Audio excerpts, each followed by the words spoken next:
Hey, what's up? Hey, listeners. Hey, part two. Here we are, part two to the thing. The bear is coming for you. Yeah. The bear. You heard that roar of the bear. Yep. And that's just to give It's not looking good. It's not looking good for me right now. Anodyne. Hopefully things will get better. So it's called the cliffhanger. Welcome everybody to part two of the actual play that we done. Done, dadded. So dadded enjoy if you're listening. Enjoy. And I think is the commentary a separate episode, sir?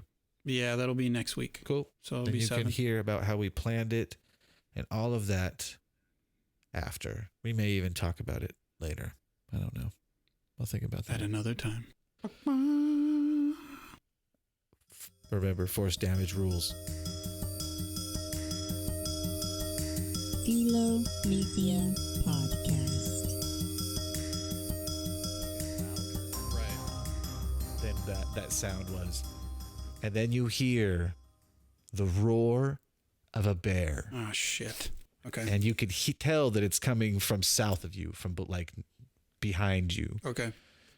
And that you just hear it, and it's not far away, but it's, yeah. Cool. So can I add a little flavor to before I hear the Absolutely. bear? So Sure. This Thunderwave specifically, when it goes off, it's very bassy. So it's like, doom. It's one of those kind of like, Nice. THX, big budget movie sounds. And then I'm on my side and I'm panting, and then I roll over onto my back and I'm like, I fucking hate wolves. Like to myself, like just to the sky, and then suddenly hear, so I'm like, fuck, and I start to scramble and get up. Now, is this, the map we're looking at, is this kind of a tree right here?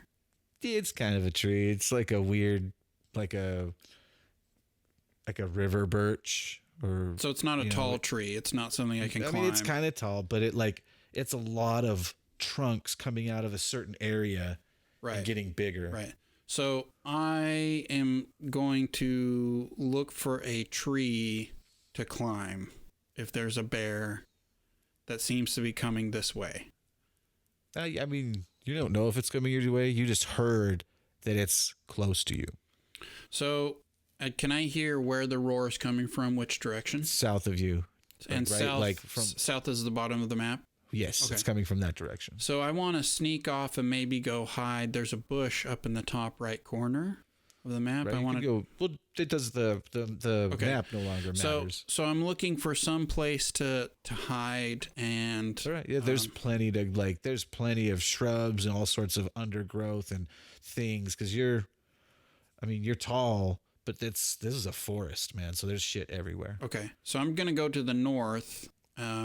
Find just somewhere that has cover, and then I'm gonna start, much to my chagrin, I'm very upset about this, but start like putting dirt on me to mask my smell, like just rubbing in some of the surrounding area because all right, give me a stealth roll, just a standard stealth.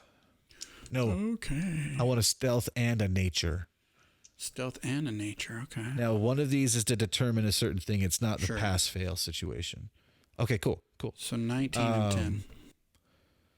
You get yourself nice and dirty. Okay. It's pretty good. And there's a little bit of viscera on you. Ugh. And I'm like just swearing, a tiny bit. I'm like insulting the bear under my breath. I'm like, fucking bear, goddamn son of a bitch, nature, all right, pieces of shit.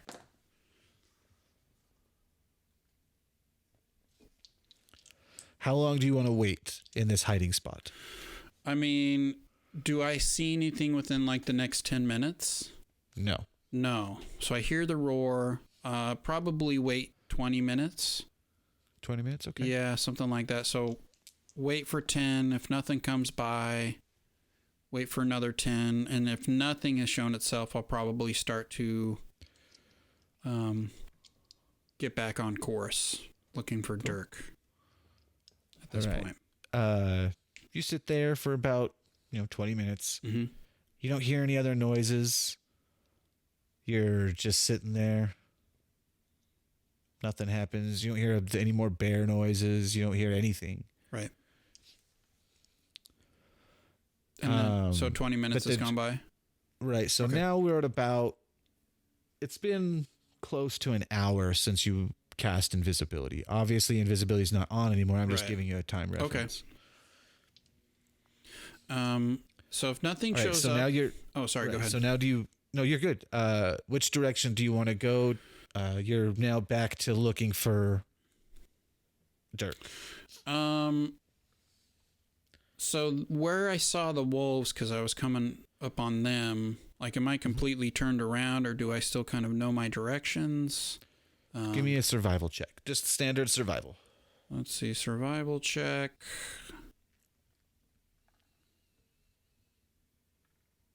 $12. You're not super turned around. Okay. You know that where you're standing right now is northeast to where you encountered the wolves a little bit. Okay.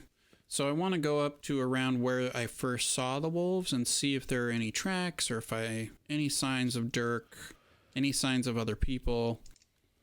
Okay. That Give kind me of a perception. No, an investigation, because you're searching now. I've probably been using percept. No, I haven't done that yet. Yes, I have. That sucks, but 4. 4. Let me check something really quick. You traveled. Absolutely. Because I'm supposed to have Jack of all trades. So my intelligence is 1. I think that's right. Because I have a 2 on my investigation. Yeah, that must be right. Okay. Must be rounded down. Because you add half your proficiency even if you're not proficient in something. But it must be half rounded down. So if I have 3, you cut it in half and then round down, it's going to be 1. Anyways, I digress. Okay. So 4, I did really good. Yeah, I did really great. You went back to the area, and now you're looking around, and because of the wolves and because of everything, you're not even sure what direction anything is now. And do I know how to get back to where I was looking for Dirk? Like because I heard the sound, I came over to check out what Yes, you do know you could trace yourself back to that other place. Yes. I'm going to trace myself back to that place. And again, try to be a little, not so stealthy that I'm really slow, but a little aware and a little stealthy while still moving fairly quickly in a relative sense. And so it's about 4:00 now, starting to get later in the afternoon. Midday. Okay. Yeah, it's still midday. Okay. Okay. So you get back to the area where you originally saw what you thought were the tracks. Okay, hold on. Okay, cool. Now, yeah. I think that obviously you're probably going to investigate again to see if you can see if I can find anything. Yeah, exactly. Yeah, give me another investigation roll.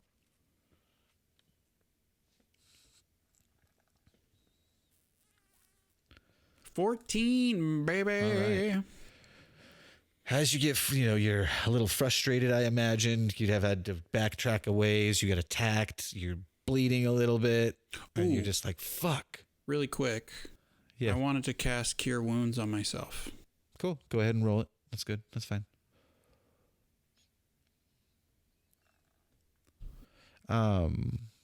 Ooh, 10, baby. Nice. That'll do. And I probably did that before I came over, so that was when I was still by the wolf corpses. Cool. Now, with your investigation roll, you definitely see tracks now because you get frustrated. You see in this muddy area kind of that goes through one of those kind of little gross watery areas. Tracks that are not barefoot.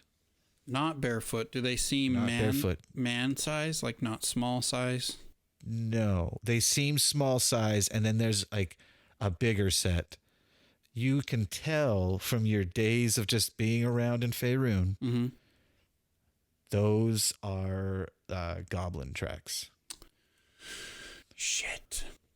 Okay, so I'm going to go into full stealth mode. There's a bigger set as well, but you're not sure what those are. They just look bigger. So probably, can I do like a knowledge check just to be like, okay, if there's goblins, what else hangs around with goblins? Give me a history. Sure. Curturbulence. Curturbulence. Where is the history? Hey, got a 20. Nice. So I'm going to say that as you're looking, you're like, that could be a few things. It could be orcs. Mm-hmm. It could be hobgoblins. It could be bugbears. Those are the few things you've seen that have goblins around. Okay. So it's something of that nature. Okay. I'm going to go into full stealth mode. I'm not using magic or anything yet, but I'm going to be really stealthy and follow these tracks. Okay, well, give me a survival check and then a stealth check. Doing a lot of rolls here, but I'm only doing these rolls just to throw fun things out there. Shit on my face. I got a critical fail on my survival, so I rolled a 1 on my die. So as you march forward, as you're following these tracks, I'm going to say that you slip and hit the ground and get mud everywhere. Okay. Hit your head. So give me a -1 damage, just a -1 to your hit points. Little bludgeoning there. Yep, just a bit. Okay. But the tracks are pretty evident. So you're still able to follow them. You just weren't anticipating the mud. So caused a problem, and it messed with your stealth a little bit. Here's a thing I'd like to do. This seems weird, but sure. I'm already upset and I just slipped. So I feel like I would need to roll to keep my composure and not scream expletives out into the air. So sure. I don't know how to roll that. Let's do a Constitution saving throw. Because that definitely seemed like if he's enraged, he may just not be thinking. Oh, nat 20, baby. You hit the ground covered in mud, and you just breathe out, and you sit up. I'm like, Goose Frappa, Goose Frappa, Goose Frappa. And then I get up. And then from that, you see the trail. Okay. Progressing on. Okay, so I just keep trying to be as stealthy as I can and keep following these tracks. Does it smell weird? Is anything else off, or it's just the tracks? As you're following the tracks, you're now starting to get the faint hint of a fire. Little smokiness in the air. Little, just a touch. You're not sure, so it's not like the forest is burning, but you're like, there's a fire of some sort. Do I see fire light or anything? No, okay. Nothing yet. It's not dark enough for you to see light like that. It's, it's a midday still. So, again, you can totally nix this, but I feel like this is a time where Anodyne would give himself inspiration, where he's like, I'm better than this. I'm better than them. Let's give yourself bardic inspiration. Fucking town of Greenbrier. Obviously, in my head, I'm not screaming. Right. Okay, so let's see how this works. Let's do some narcissism. A D10, I believe. Do I have to do anything? You have to just take one of your points away. I have a pool of dice, right? So I have 5. So I take one of those away. It's a D10. And you get to add a D10 to any roll. Okay. Any roll you want to use it on. Yes. Ooh, and I have this other thing because I'm my college. So subclasses for bards are called colleges. I am the college of. Where's it at? Did it not put it in here? That's weird. Oh, I saw it. I looked at it earlier. I don't remember what it is though. Subclasses, everybody that's listening, if you don't know, subclasses are just different additions to your whatever it is, like bard, rogue, warlock, sorcerer, and it's kind of the subtle differences of different warlocks or different bards. So you could be this kind of bard or this kind of bard or this kind of bard. There's a lot of options in each class to be, and those are your subclasses. But what did you find it? It's College of Eloquence, so it doesn't put it in the little place where all my stuff is. It's up at the top with my class. Right. So they have this cool thing called Song of Rest. Okay. So when you do your inspiration, I'll just read it. Beginning at second level, you can use... is this it? Nope, that's not it. Which one is it? Okay, let me just look at the book really quick. Because again, I don't know much about this class. Let's see. Ooh, can you hear those pages, listeners? I'm going full analog. So yeah, this is pretty standard when you play D&D. This stuff happens. Yeah. There's a lot of... You know what? Have to look stuff up. I got confused because I almost took College of Creation, and when you do inspiration, you get performance of creation, or no, mote of potential.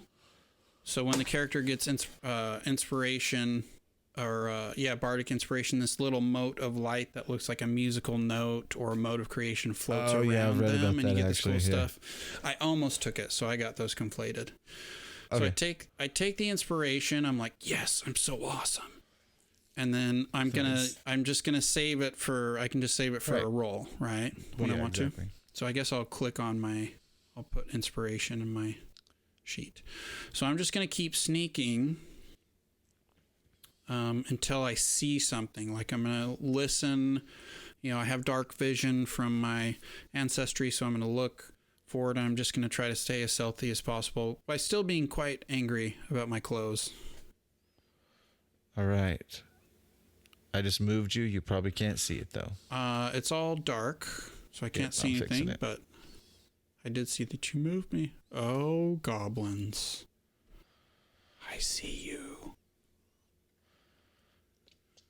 Okay, so what you see, just go ahead and put your token right here. So as you keep creeping through the forest... I didn't see where you pinged. I'm sorry. That's cool. As you're creeping through the forest, you come to kind of a small clearing where you can hear goblin voices talking. Now, do you speak goblin? I don't even think it had me pick languages. Oh, that's unfortunate.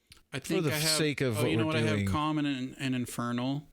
So I honestly don't know. So for the sake of this, you don't understand what they're saying. Okay. You just hear them talking in their gross goblin speak. And I make a face. Ugh. And there's just a few of them out here. Mm-hmm. What do the goblins sound like?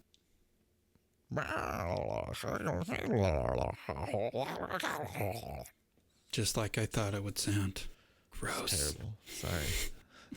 Not good at that, dude. I'm telling you, I'm not. No, I was being my character hearing, because this is maybe the first time he's heard goblins, so he's like, that's just how I imagined it. Disgusting. Again, he's kind of a dick, and he's a narcissist. He's not a good person. He's good deep down, though. But on the surface, he's got some issues. Okay. I don't know where you want the token, so he's just at the bottom of the map. That's fine. I was pinging over here. Oh, okay. Sweet. It doesn't matter. It really doesn't. Because this is just for reference. It's more theater of the mind. Okay. So what would you see? They haven't seen you because you're still kind of not broken past the line in the forest. So you're still hidden. Mm-hmm. But you see 4 goblins. 3 of them are sitting around a fire, look to be cooking something, arguing amongst each other. And then there's one standing at the entrance to a cave, and he's just standing there with his little spear. So 3 of them are just kind of milling around, but then there's one that's keeping guard. Right. The 3 are just around the campfire, seem to be arguing or talking while they cook. Okay. I'm going to use Prestidigitation because I don't understand this spell. I know it's kind of like the Jubilee from X-Men spell where you can do things. So it's 10 feet away, so I want to get it pretty far away from me, like right here. So it's to my right. Okay. And I want it to start doing like little will-o-wisps and make them noticeable visually. Oh, okay. To get the goblins' attention, essentially. Right. And maybe, I don't know if this is possible, but maybe have them make a little wind chimey sound. So there's a cantrip, right? Yeah. It's just, and since you're not really doing anything like, we're not in combat and you're not doing anything, I'm going to let you kind of like cast it twice as 2 separate kind of scenarios. One's the sound, one is the visual. And so just right on top of each other at the same point. So it's kind of this wind chime, kind of will-o'-the-wisps. Okay, give me a deception roll. Okay. Maybe I'll do a third one. So there's like a little... Give me a deception roll with advantage. Sweet. All right. Don't have the toggle. Deception. Ooh, baby. Proficient in that. Damn it. Ooh. Well, that's okay, 17. Nice. I was looking at the first number. Right. So, yes, 17. Now, one thing I'm going to say is as soon as they start to notice if they come over here, I'm going to cast invisibility. Okay. Now, Prestidigitation is not a concentration, so Nope. you can definitely Last for first an sit hour. over there. Yep. Yeah, it'll sit over there and be weird. Mm-hmm. You can be invisible, and the goblins definitely take notice and start making a bunch of sounds and pointing, and that gets all of their attention to look over there. Okay. And they start like walking over there. So I cast invisibility on myself, and I'm going to Gotcha. start sneaking, again, trying to be stealthy around so that as they come around one side, I'm kind of staying opposite of them so I can get to the mouth of the cave. Cool. Give me a stealth check with advantage because they are distracted. I'm going to use my inspiration for this, Your bardic inspiration. Okay, you Yeah. can wait till after you roll it to choose to use it or not. but I'm supposed to do it before I know whether it passes or No, fails. You sure? I'm pretty sure I'm 90% sure you get to watch. Okay, sweet. I'll go with that. So I'll just do stealth without. Yeah, it says you get to wait until after the roll. Yeah, let's do that. Okay, add D10 to it. Let me roll that D10, little baby. Oh, yes. 17. Cool. So they're just squawking at each other, making a bunch of sounds, and they just keep getting closer to it, and they look a little freaked out by it. Mm-hmm. And they're very distracted. So that allows you to get into the cave absolutely just like right on by. Oh, baby. Okay, I like Prestidigitation. That's cool. Oh, no. So as you come into the cave, this is where you want to be right here, okay? I don't, oh, right there. Are you shift pinging? No, I'm just Okay. pinging. I was like, I don't see it dragging me. I saw the edge of it, though. Okay.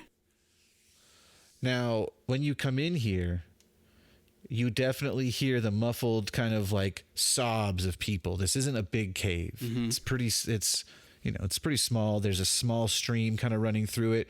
Where it's coming from is a big enough opening that something small could probably crawl up there. Okay. Like a goblin or a halfling. Human, you'd have to get down and you'd get wet because there's definitely a stream running through. Mm-hmm.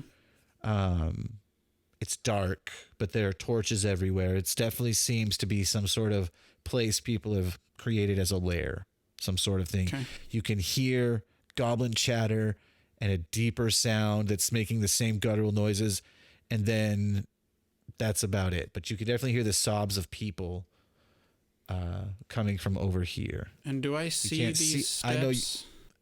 I know there's From no... where you're at, you can see those steps. Yes. Okay, but I can't see anything. I just hear noises. Right. correct? Because you're seeing all of this kind of, you can see right here how there's another like layer, like another place you could stand across the stream. Mm-hmm. This is, your vision's blocked by this. I'll give a little description. It's almost like this cave has little rooms, like stalactites have formed all the way up and down to create almost these little like platforms and rooms Okay. in this cave. There's torchlight, there's torches kind of around the cave that are lighting it. All of the stuff is up front, like right in front of you. You can definitely tell there's people, there's humans sobbing up there. You're familiar with humans. You know what that is. Okay. And that's where you can't see. I know you can on the board. Sure. But, I gotcha. Yeah, for sure. So yeah, I'm not aware of any of that. Totally. Not yet. Not going to 'Cause medicate. that as you're here, you Right. see that this platform is a good 8 feet up. Okay. Those stairs are about 8 feet high to go up. Okay. How fast is the river moving, and can I tell how deep it is? It's about a foot deep it is moving slowly. And there are places like a foot is like the deepest it is. Okay. There's places where it's just a few inches. It's, it's very varied because it's just a slow running thing through this cave. Okay. And it's I'd say about 10 to 12 feet across right here. So I want to sneak across this river stream, little snaky water, and I want to come up to the steps. All right. So do I need to roll anything, or is it pretty easy to do? Yeah, give me a stealth roll. Okay. The DC, I know what the DC is. Come on, baby. Come on, baby. Come on, baby. Oh, my Lanta. So you, from where you're at and where you're doing, you cross the stream pretty silently. You can kind of hear yourself kind of moving through it, but it kind of blends in with the sound of this trickling water kind of passing through. Am I leaving like wet footprints now? Well, now that you stepped out, your shoes are definitely wet up to like probably about the lower part of your knee because of stepping through it.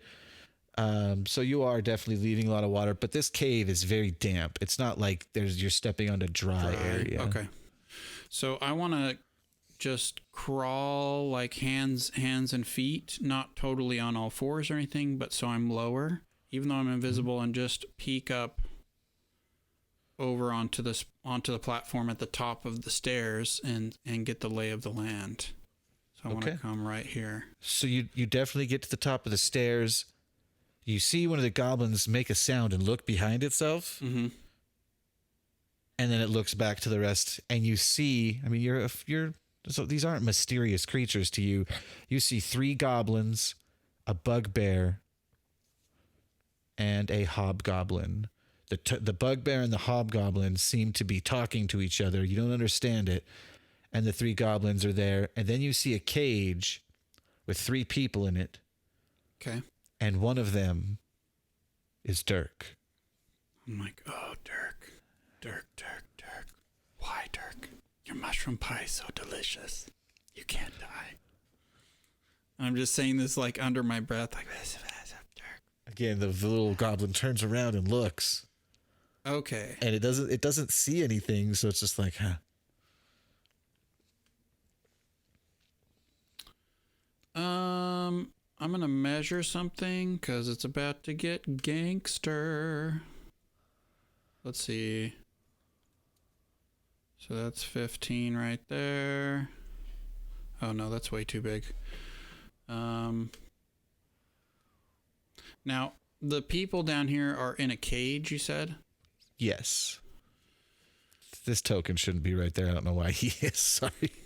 It doesn't matter. They're all in a cage. This is just for reference so you know the general. It's still very much theater of the mind. You don't have to base too much. And is the front of the cage facing the bugbears and the bugbear and the hobgoblin? Yeah, and it's on like wheels right now. Okay. It's like a little cage with wheels. Oh. And it appears like they're going to take them up that direction in the cave. Like they're going to take them somewhere. Gotcha. Okay. Well, I think it's spell time. Spell time, huh? Spell time. Yeah. Okay. So what I want to do is I want to sneak over to this side. I can tell that this is going to kind of cover me. If I cast something and stop being invisible, this will give me cover. Right. And again, we don't like, if you want to go hide behind one of the big fucking mounds of stalactites or stalagmites I want to go hide. Joined, totally fine. You can put your character over there just for reference, so we know you're behind something. I'm hiding. But it's not, like I said, this is just for reference so we know how many bad guys there are in a general area that they're in. I'm hiding. Listeners, that is where I'm a person that likes having maps, but I also don't like being super rigid with token movement on a map. On a map, yeah. I agree. Because it starts to become a board game rather than a fun role-playing game in your mind. I love a map to represent what's happening. Just to give a little extra visuals. Right. And if you're going to have traps that you need them to step on or something, then, generalize it, man. Right. Don't make them like you can. I mean, there are definitely players that love to move tokens on the board, man, and that's cool. I'm not that DM. Right. I don't care. If I'm going to have you hit a trap, I'm going to roll something and you might hit the trap. Right. And a lot of that is just, I mean, theater of the mind with traps and stuff or combat is just more work on the DM's part because you have to know where everything is. Right. Really and again, I just don't like I love tokens and I love maps, but I'm just not that crazy about using them to be like super rigid. That's why I used that map for the town just to be a reference. So you had something cool to look at and you're like, oh, that's cool. It works great. Just like this map. It's like, oh, cool. I like this. This is nice. So, so you're behind there. I definitely still want you to give me, is that a new stealth roll right there? That is a stealth roll when I crossed the river. Okay, cool. Give me another stealth. This is for the sound of you walking across this area. Why, Jesus? Come on. Oh, yes. Okay, you're fine. Okay. No one looks over.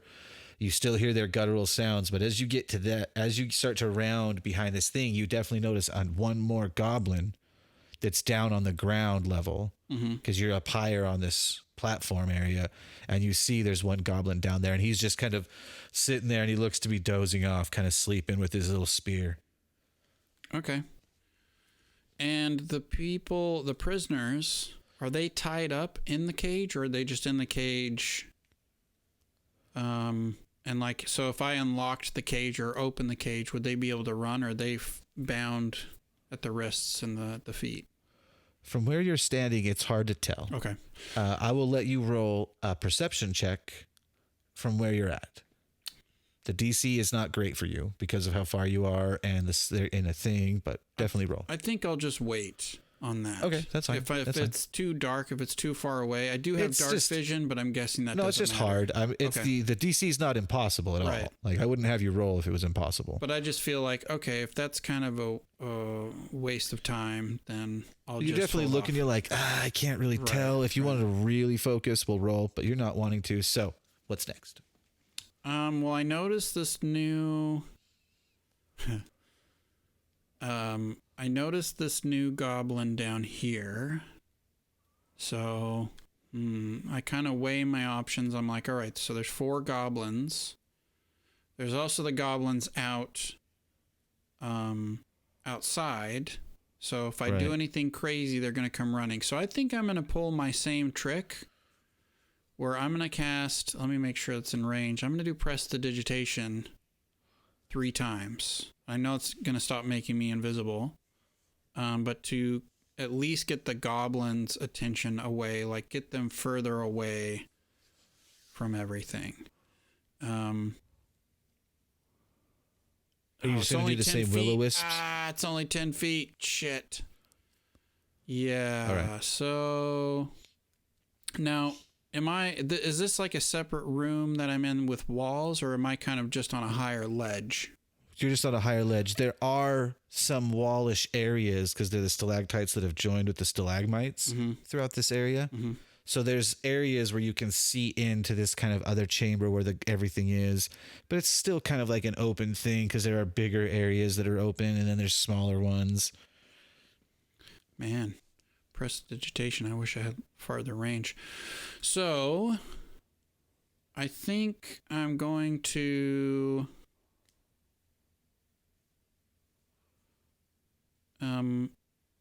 Now, what I know, I want to do Tasha's Hideous Laughter, I think. I'm going to do it on the goblin that's off by... You know what? Let's do it on this goblin in the middle. Sure. Just hanging out. Would I know that he's smart enough for this to work? Hideous Laughter would work on a goblin, yes. They do have a sense of humor. So I'm going to cast that. And again, I'm trying to stay out of sight. I know there's a goblin kind of behind me, so I'm going to crouch low once I cast it. Cool. Give me the... What is it?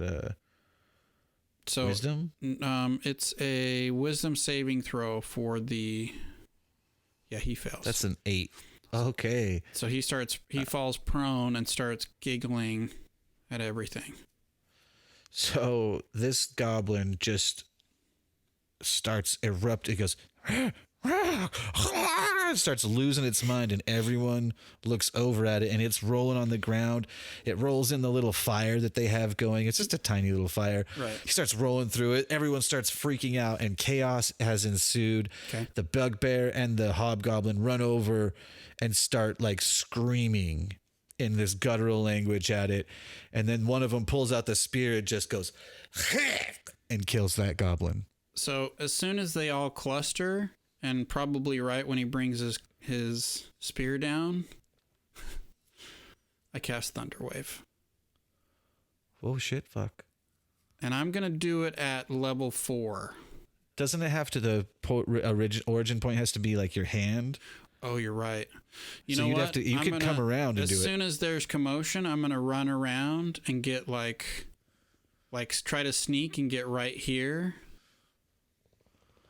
Okay, and, yeah, if that's fine. And just let me make sure that's within range, because I really want to hit the big dudes. Yes. So just hitting everybody, doing it at level 4, because I have one level 4 slot left, and it's time to pull out all the stops. I'm into it. So let me kind of. Oh geez. So 25 total for those who fail. All right. So,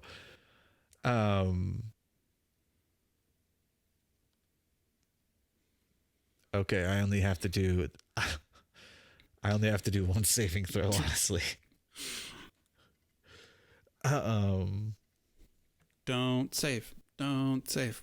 No, I literally can only do one save for this, and then we'll talk about what happened. Okay. That's a Constitution, correct? Mm-hmm. Oh. 16. Yep. That saves. Cool. So this one takes half. Which one? I'll show you in a second. Okay. So if you don't mind, I would like to narrate this. Sure. Yeah. Do it. Is that okay with you? It's totally fine. Absolutely. So I'm going to say that after that, it spears that one and looks at the other two menacingly and says a bunch of sounds. Mm-hmm. And then right after it pulls the spear out, it looks over and sees you sneaking around the corner, and it goes, ugh, and everyone looks, and that's when your hand comes up and goes, and it's like that huge THX thing. And they all, love it. All of them get blasted. The 3 goblins that are standing right there just turn into guts, just Nice. gross guts everywhere that flies against the wall. It knocks this hobgoblin against the wall and just kind of like squishes its like armor to the point of it just crushes it, and it just kind of leaks blood and hits the ground dead. Okay. The bugbear stands there and takes the hit, and it blasts off chunks of its armor. You can see kind of big welts appear from the damage, and it screams. Everything's dead except for that bugbear. Nice. And that little goblin over here, you hear it scream and just run. He just runs somewhere else. He's just like, He oh just my runs. God. Like, because he was sleeping basically. Right. And this sound just, it's deafening. Right. All of the people, you'll notice this, all of them bring their hands up and cover their ears right after that. Right. And are terrified at that same time. And you can tell none of their hands are bound. Okay. Now it's initiative time. Let me clear the turn order. Here we go. Big money, as my friend Jerry would say. All right. The turn order is clear. Big Let money, us roll initiative. Big money. Come on. Okay, I'll take it. That's acceptable. Oh, you fucking bugbear and your rude ways. All right. This bugbear is pissed. So I, as the DM, I'm going to let its first opening thing be 2 attacks on you. Oh, no. Because you just killed everything. Down me. Could be bad. So he's going to first throw, because he's like standing like 5-10 feet away. He's going to throw a spear at you, like a javelin right at you. Oh, no. Ooh, that is a miss. It's a big miss. So I'm going to say that he throws it and you just kind of step to the side because he's angry and he throws it and you're like, what the hell? And just kind of dodge. I'm going to make eye contact with him and literally just enough for it to go. And then it gets furious and charges right at you and takes a swing at you with. No. Oh, no, I know. It has a morning God, star. I might This die. big old I morning might star. It takes die. this huge swing. Nope, 12. It's a miss. Just barely a miss. Misses One you, digit just off. swings wide. It's your turn. I mean, I feel like I'm gonna do another Thunderwave. Jesus. It's gonna be level 3 though. Like that's the nice thing about bards, is they're full casters. Blast it. What's the save? 16, right? Yeah, 16. It's a Constitution, right? Yeah. Yeah. Fails. What's the damage? 26. That's 26. Boom. All right. He swings his morning star, and how do you do this? So, oh yeah, here we go. Here we go, baby. So, for those of you who don't know, Matthew Mercer has kind of started this thing. It's really hard to find something else to say. It has a ring to it. Right, it's really hard. If you kill a monster in combat, saying how do you do this is like, oh, you've done it. What's your heroic move? So I'm going to describe tell what us I do. how you do it. Okay, I'm going to give it some extra flourish just for fun. So I'm going to say I put my hand like up to his face, and that's where the thunder wave comes out. So it hits him. It's like a shotgun blast in the face. And as he's reeling, I pull out my rapier and chop his head off. And it spins atop his body, rolls off, and then the rest of his body just is decrepit and starts to fall apart and just falls to the ground in pieces. Beautiful. Beautiful. So now you see the 3 people in this cage look over at you, holding their heads, and go. They just look stunned, and Dirk goes, "Anodyne, oh my friend."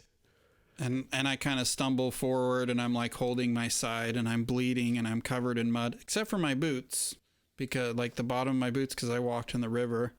The little stream. I'm like, I'm here to save you.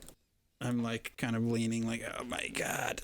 So I go over to the cage. Is it locked? It's a pretty basic like wooden. It looks like a cart that someone basically just like nailed wooden cage around it. So it's not super sturdy. It's just meant to keep people in. There is a lock, but again, it's just made of wood. I wonder if I could use Prestidigitation to just pull the nails out, because you can like snuff out a candle or I feel like start a small pulling campfire. nails out like that would be a little beyond the capacity of that. All right. Fair enough. I see how you hate me. It's not hate. I mean, I have Arcane Lock, but that's not going to help. So I'm just going to have to just muscle it. So I'm going to use, I have a dagger, so I sheath my rapier, and I'm going to use my dagger to try to first pick the lock. I'm not terribly confident about this, but I'm I got to try to get them out. Give me sleight of hand. And one thing really quick. Ooh, I like that. Is I'm listening for other goblins, because I remember there were the other goblins at the opening. If I start hearing them scream, oops, I just hit my mic. If I start hearing them scream, like I want to be ready to turn around if I haven't finished this. So, okay, sleight of hand. 20. All right, you start messing with the lock with the dagger, and you're fucking with it. And as you're messing with it, you notice like you're kind of pushed up against the cage with your knife, and you notice the whole thing kind of wobbles a little bit as you're messing with it. So it's like really rickety. It's not a great situation. Okay. So I'm like, and you're messing with it, and one of the girl that's in this cage goes, "Just get the key from him," and points at the dead bugbear. And I'm like, huh? And I kind of like look like because I'm just kind of phased, like I've had a day. So I look back, and I'm like, oh, and I go and I stumble over to find the key. What's your passive perception? My PP is 13. Okay. I'm going to say, I'm not going to put the tokens on or anything, but at this moment, as you stumble over, you see you hear the goblins sloshing across the river, and they're coming up the stairs, And by the time they get to the top of the stairs is when you've found the key, and you look over at them covered in blood. They see all of the viscera and bloody things everywhere, and they just sit there and stare. So in horror. You can tell that they don't know what to do. Right. This is my moment. This is what we've trained for. I want to do a performance, but to scare the shit out of them. Like, I'm covered. I look insane. All their buddies are dead. Like, I want to use all my prior experience performing, but to really put the fear of Crom into them. All right. What do you do? What is this? So I pull out my my rapier, and I make my eyes all big and maybe magically enhance them to glow a little, like when I'm casting magic. That's like Prestidigitation. Yeah, let's do that. And then make my tattoos start to move, like when I tell stories, but make them turn into like demons. And I emphasize I have horns because I'm a tiefling. So just all the scary demonic aspects of me as a creature. Like, I just start screaming and then slowly walk up to them like, ah. All right. Give me a performance check, just a standard performance check with advantage, and use a bardic inspiration dice. Ooh, baby. Let's see. Performance at advantage plus a D10.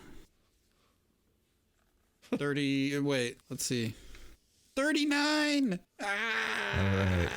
All right. As soon as you whip out your sword and get all crazy looking, you see the front goblin shits everywhere. Just shit comes shooting out. And the other one barfs that's standing next to him. Mm-hmm. And then the one that you can't really see, you can hear him make a bunch of sounds and pokes his head up. Mm-hmm. And his eyes go wide and blood just kind of drips out of his nose. And they just take off. Okay. So they run away. They run away. Okay. They absolutely take off running. Okay. I draw. Once they seem like they're far enough away, like I keep screaming, but then, okay, it's been like 10 seconds, like 1 Mississippi or 1 water deep, 2 water deep, whatever you say in Faerun. I drop the axe and I grab the keys and I run over and I start unlocking the rickety cage. All right.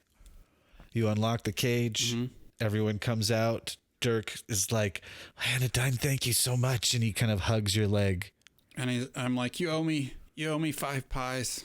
You owe me a lot of food. He goes, oh, you'll never be charged for pies again. We couldn't lose those magic hands. And then who else is in there? Are you asking then, are you talking to them? Yeah, well, I'm asking the DM, like, who else do I see in there? So there's 2 girls. Are they, do I find them attractive? Are they pretty?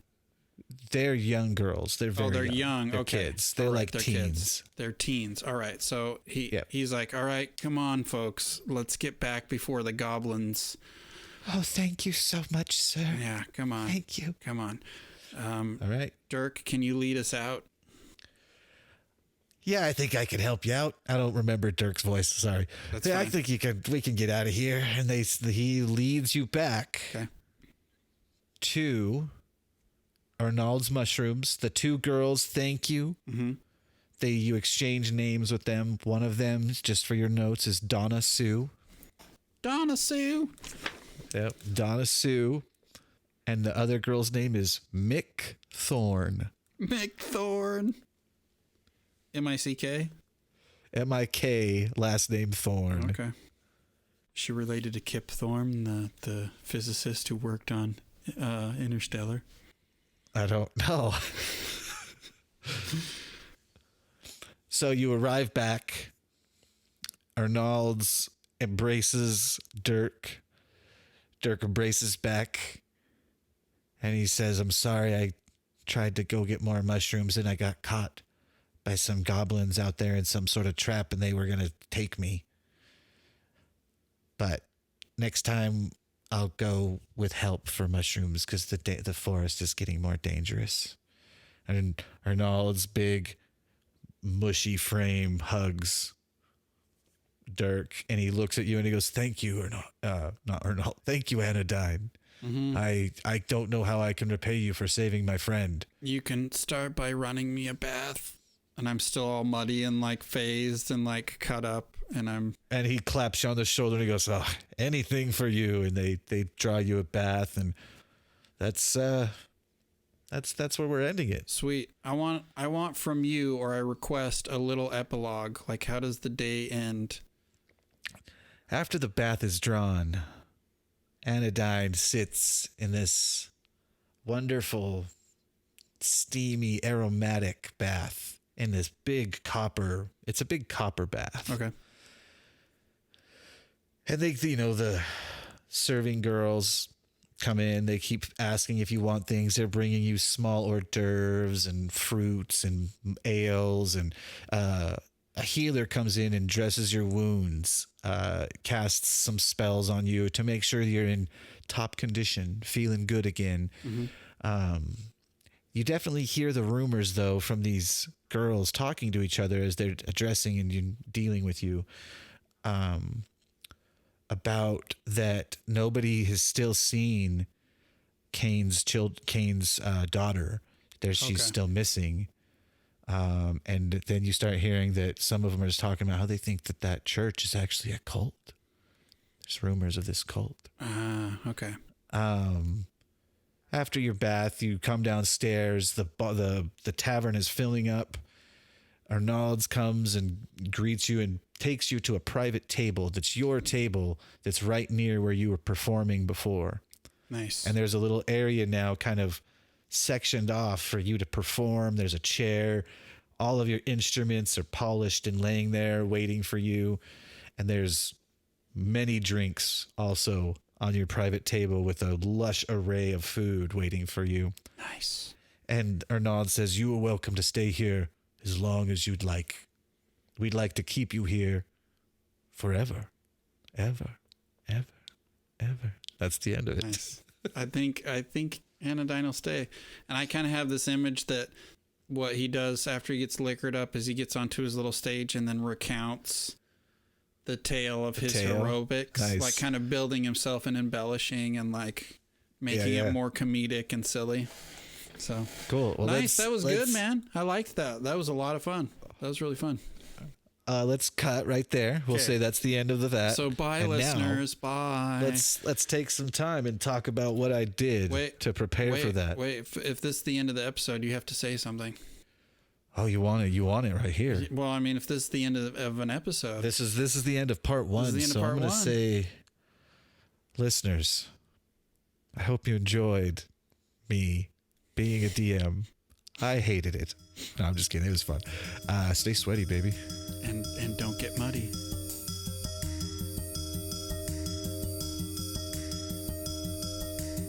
Oh, hey. Listeners, you've made it to the end. Give yourself a prize. Maybe a little cupcake or some coffee or hot chocolate, This is the credits, and we have links to all the things. So check down below and you'll see things to the link tree, and the link tree links to the other links, and there's links to be had. Also, Jerry did our music. It's super badass. If you want to check out all his stuff, we have a link to that too. It's on SoundCloud. So remember to roll high and take a point of inspiration. Like, share, subscribe.